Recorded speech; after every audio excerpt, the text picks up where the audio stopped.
Bonjour à tous, bienvenue sur Fan de Couteaux. Aujourd'hui, une vidéo un peu spéciale puisque vous ne verrez aucun couteau.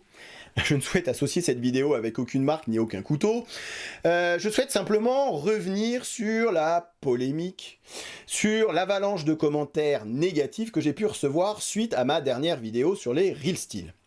Alors, cette vidéo n'est pas monétisée, cette vidéo n'a pas pour objectif de rester toute sa vie sur ma chaîne YouTube, mais la seule manière que j'ai de parler à vous et à tous ceux qui m'ont laissé des commentaires, c'est de faire une petite vidéo pour m'exprimer et éclaircir les choses.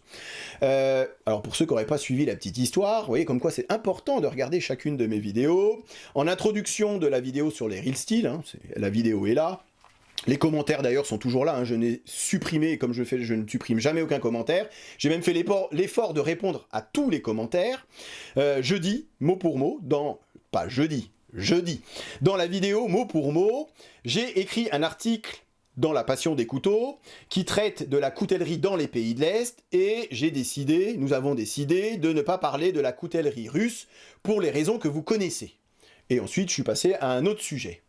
Je n'aurais jamais pu imaginer la déferlante de commentaires, parfois insultants, que j'ai pu recevoir. Du genre, ouais, tu boycottes les Russes, pourquoi tu boycottes les Russes et tu boycottes pas les Chinois, tu parles que de couteaux chinois, est-ce que tu sais ce qui s'y passe là-bas, de la bienveillance politique, de la Macronie, je sais pas quoi, enfin vraiment des trucs, que c'était à gerber, vraiment des trucs qui ça m'a un peu touché, je vous cacherai pas, je me suis dit, non mais c'est pas moi.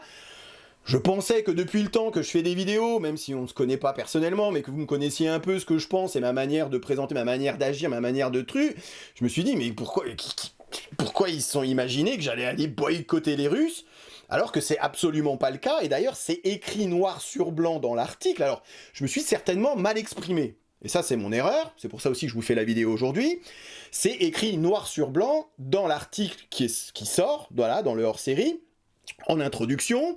Alors, le magazine est déjà imprimé et il est en cours de distribution, donc on n'a pas changé l'article suite à ma vidéo, Allez pas essayer d'inventer des trucs, ouais, ils ont changé l'article parce qu'il veut se rattraper, absolument. L'article, le magazine, il sort là, il est déjà imprimé, donc elle va pas réimprimer 10 ou 20 000 exemplaires simplement parce que j'ai dit une connerie, vous voyez ce que je veux dire? Donc c'est écrit noir sur blanc, ce qui est écrit dans l'article, et ce que j'aurais certainement dû préciser ce que j'ai dans la dernière vidéo, nous avons décidé effectivement de ne pas parler de la coutellerie russe en parlant de la coutellerie des pays de l'Est, puisque nous estimons que la coutellerie russe mérite à elle seule un article à part entière. Alors effectivement, si j'avais dit ça, je pense que ça aurait un peu préciser les choses et atténuer le truc, ouais, tu boycottes les Russes. Moi, à boycotter quoi que ce soit, vous me connaissez, je boycotte personne, j'ai bien évidemment mes idées personnelles sur ce qui se passe en ce moment et le conflit. Maintenant, quand il s'agit de couteaux, j'essaye, le plus possible en tout cas, d'être apolitique. Je parle des Chinois, je sais très bien ce qui se passe avec les Ouïghours, on parle des couteaux serbes, je sais très bien ce qui s'est passé en Serbie, je parle de couteaux allemands, on sait très bien ce qui s'est passé en Allemagne. Si on arrête de parler de tout ça, je veux dire, on arrête de parler couteaux, quoi, vous voyez ce que je veux dire. Donc moi, m'accuser d'aller boycotter la coutellerie russe alors que c'est marqué, et bon, vous allez me dire, tu l'as pas dit. Alors ok, mais je le dis maintenant. Alors que c'est marqué, nous traiterons de la coutellerie russe dans un numéro à part entière, mais c'est énorme la coutellerie russe. Je vous dis tout, quand j'ai commencé à écrire sur les pays de l'Est, il devait y avoir la Russie. Et là, je me suis dit, mais attends, ça va faire un bouquin, on va faire 100 pages quoi. Là, rien que la coutellerie dans les pays de l'Est, sans la Russie, donc il y a la Bulgarie, il y a la Pologne, il y a la Hongrie, il y a l'Ukraine, ça fait déjà 12 pages. Alors oui, il y a quelques photos, mais je veux dire, le hors-série La Passion des couteaux, ça fait pas 500 pages non plus, quoi. Et puis il n'y a pas que moi qui écrit. Donc on s'était dit, bon écoute, c'est vrai que si je rajoute la Russie, alors, et puis la Russie, vous connaissez le nombre de marques qu'il y a en Russie?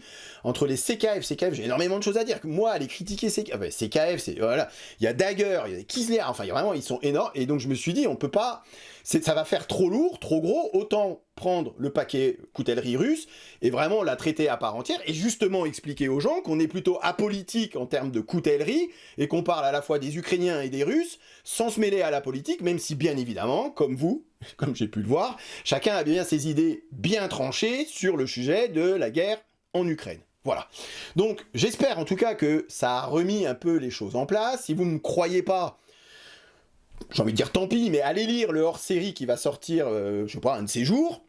Et vous verrez que ce que je dis là, c'est écrit noir sur blanc et ça a été écrit il y a déjà 2 mois. Hein, donc c'est pas, ça date pas d'hier. En plus, bon, ça encore une fois, vous ne pouvez pas le savoir, j'ai en préparation une vidéo sur un système, le TS Prof, le Cadet. TS Prof, une marque russe. Donc vous voyez, j'allais pas boycotter les Russes. Il y a d'ailleurs un TS Prof Cadet tout neuf à gagner ce mois-ci sur ma page Tipeee. Je comptais l'annoncer lorsque je vous présentais le système d'affûtage. C'est un petit peu différent de ce que j'ai pu vous présenter précédemment, même si on reste sur le même principe d'un affûteur avec un guide. Mais voilà, j'allais vous présenter ça. Donc voilà, ça allait arriver courant du mois. Et vous me dites après, ouais, tu boycottes les Russes. Et je me dis, mais attends, TS Prof c'est russe. Je vous ai dit qu'il y avait du BPS aussi qui allait arriver, donc une marque ukrainienne. On peut pas faire plus apolitique que ça. Comme je vous dis, j'ai mon idée personnelle sur ce qui s'y passe. Maintenant, quand il s'agit de couteaux, j'essaye le plus possible d'être apolitique et d'avoir un avis objectif sur le couteau, sur la marque, et non sur ce qui se passe en géopolitique mondiale. Voilà, je pense que j'ai été assez clair. En tout cas, je vous remercie d'avoir mis tous ces commentaires, puisque ça m'a permis de vous répondre et de voir un petit peu l'ambiance générale. Voilà, c'est finalement mal me connaître que mettre ce type de commentaires. Et comme je sais que certains apparemment aiment bien les débats, je vais lancer un nouveau débat. Alors là, vous pouvez vous lâcher dans les commentaires. Vous connaissez très certainement le cornichon à la russe. C'est ça, donc je vous ai ramené 3 beaux exemplaires de cornichons à la russe. Et la question que je me pose aujourd'hui, du coup, c'est: doit-on continuer à appeler cornichons à la russe cornichons à la russe, ou doit-on dorénavant les appeler cornichons à l'aigre doux? Je vous pose la question, alors là, vous pouvez y aller. Lâchez-vous dans les commentaires, j'essaierai de vous répondre comme j'ai pu répondre à tous les commentaires dans la dernière vidéo. Je sais pas, cornichon à la russe ou cornichon aigre doux? That is the question. Voilà, je vais m'arrêter là, je vous remercie d'avoir regardé cette vidéo, et je vous dis à très bientôt pour Parler Couteau. Salut. Présentation, comparaison avec d'autres modèles et test de coupe en fin de vidéo, comme d'habitude. Ok, allez, voyons voir ce que ça donne. Rasoir. Encore une fois, les goûts et les couleurs. C'est simple et efficace. Je suis faible, j'achète. Il n'y en aura pas pour tout le monde.